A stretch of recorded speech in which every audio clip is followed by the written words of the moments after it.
Bene, un buongiorno a tutti, benvenuti a chi è presente in sala, a chi ci sta seguendo da remoto e appunto siamo qui per la presentazione di un'iniziativa dedicata al territorio del Montello e dei Colli Asolani e alle loro eccellenze enologiche.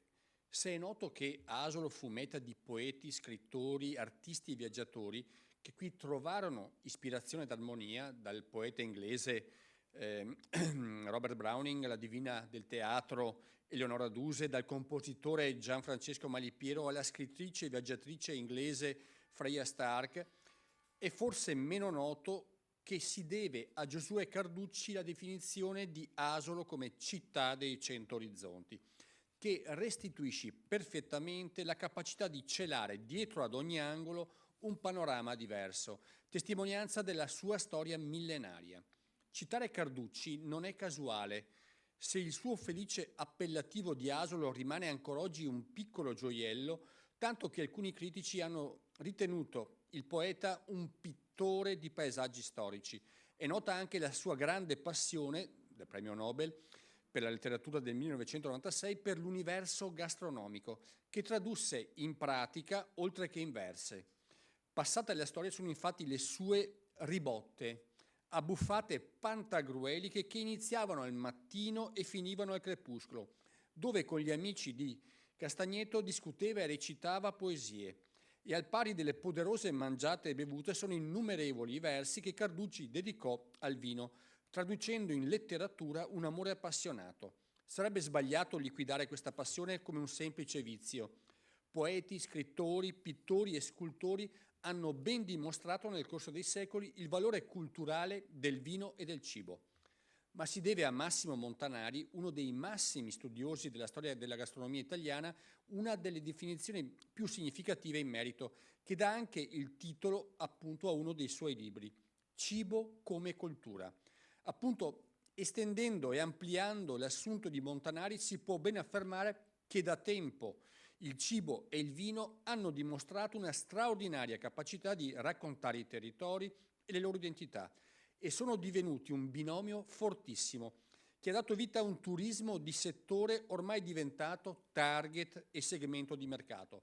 Secondo una recente indagine della CNA diffusa pochi giorni sono allo scorso Vinitaly, si stima che nel 2025 saranno oltre 13 milioni i turisti del vino in Italia, un dato che segna un incremento di poco inferiore all'8,5% rispetto allo scorso anno, mentre arriveranno a 20 milioni i pernottamenti collegati direttamente al fenomeno con una crescita superiore all'11% in 12 mesi. Un dato assai significativo che, ricalibrato sul Veneto, prima regione in Italia per numero di presenze turistiche, si traduce in un volano per lo sviluppo di territori dalle potenzialità vastissime. L'iniziativa che appunto presentiamo oggi, i 100 orizzonti del vino, ne è un perfetto esempio, unendo alla scoperta delle eccellenze enologiche del territorio la possibilità di esplorare città e borghi o ville con uno sguardo alla sostenibilità, allo slow tourism.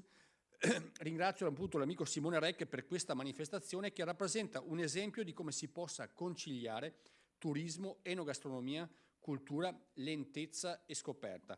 E ringrazio anche tutti gli amministratori locali presenti che sono qui oggi a Venezia ma che sostengono questa iniziativa con appunto la loro fattiva collaborazione come amministrazioni locali. Io cedo la conduzione della conferenza all'amico Simone Rec. Prego. Grazie Presidente. Innanzitutto ringrazio il Presidente Ciambetti e il Consiglio regionale del Veneto che ha patrocinato per il secondo anno di fila questo nostro evento che giunge alla seconda edizione. Strada del Vino Asolo Montello, che io rappresento come Presidente, è un itinerario enogastronomico. La Strada del Vino si occupa di enoturismo all'interno di quei territori tra Piave e Brenta, quindi i Colli Asolani e i Colli del Montello, dove abbiamo 3 denominazioni di pregio, 3 denominazioni di vini DOP, l'Asolo Prosecco, il Montello Rosso di OCG e l'Asolo Montello DOC, dove abbiamo una denominazione DOP anche per l'olio Evo, quindi che è l'olio extravergine di oliva, di cui abbiamo anche qui una rappresentanza di produttori, dove abbiamo altri sapori tipici, i formaggi, gli insaccati, le ciliegie e altre tipicità, tutte racchiuse e portati in tavola dai nostri ristoranti, dei nostri agriturismi, dei nostri alberghi, dove il vino è l'elemento non solo che unisce questi due territori, ma è anche l'elemento attrattivo principale che si porta dietro poi tutte queste tipicità. Siamo alla seconda edizione dei 100 Orizzonti del Vino, dove avremo 13 cantine aperte per le degustazioni, per le visite guidate, per i tour domenica 4 maggio, dalle 10 alle 18, e le cito tutte, le abbiamo portate anche qui in rappresentanza, qui in mappa. Partendo da ovest abbiamo la cantina d'Albello, a Fonte abbiamo ad Asolo la cantina Cirotto e la Progress Country House, a Monfumo la Ghisolana e la Tenuta Amadio, a Pederobba le Terre, a Cornuda abbiamo Bedin, a Masera abbiamo Villa di Maser e Martignago Vignaioli, poi ci spostiamo sul Montello a Volpago con Loredan Gasparini, con Case Paulin, a Giave, Raccoleida e Agnoletti, e chiudiamo a Nervesa con Fiorotto. Quindi queste nostre 13 realtà rappresentano un po' tutti i comuni tra Asolo e Montello, che sono 18 comuni. Abbiamo anche 7 produttori dell'olio, quindi PPL, piccole produzioni locali, di cui sentiremo parlare più tardi, che abbinate ad altrettante cantine porteranno l'olio Evo in degustazione. Tra l'altro olio Evo che ha ricevuto anche recentemente degli importanti premi a livello nazionale. Questo grazie al sostegno del Consiglio regionale del Veneto, del Consorzio di tutela dei vini dell'Asole e del Montello, il patrocinio dei 2 marchi d'area, il marchio d'area Terre di Asole e Montegrappa, che è un marchio d'area turistico, come quello del Montello, che si chiama Montello Travel, perché noi coinvolgiamo in questo nostro percorso, in queste nostre iniziative, tutti quelli che oggi vengono chiamati stakeholders, a partire anche dai marchi d'area, che sono i marchi d'area che si occupano della promozione turistica sul territorio. E abbiamo anche la partnership con le PPL del Veneto, le piccole produzioni locali, e per i tour in bike delle 2 aziende Ride Alone e di Crocetta del Montello e Vagabond Bike di Pederobba. Come è organizzata? Un unico biglietto d'ingresso per le 13 cantine. Con questo biglietto il turista, il fruitore, avrà diritto ad un calice, oltre che poi rimarrà a omaggio, e a 2 degustazioni in ogni cantina, dove si presenterà 2 degustazioni di vino e una degustazione di olio nei 7 punti dove saranno presenti anche le degustazioni di olio.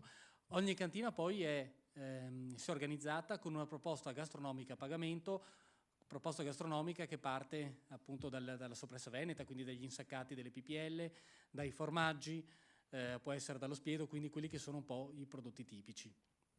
Ci sono dei bus navetta che faranno il giro di tutte e 13 le cantine continuativamente per tutta la durata dell'evento. Questo è anche un segno di mobilità sostenibile rispetto alla giornata che noi promuoviamo, che è una giornata appunto la domenica anche per le famiglie, oltre anche in linea con le nuove normative del codice della strada. Quindi uno decide da quale cantina partire, lascia lì la macchina e poi può prendere il bus navetta e proseguire così il percorso. Inoltre abbiamo anche 3 tour in bici o con gravel o con i bike.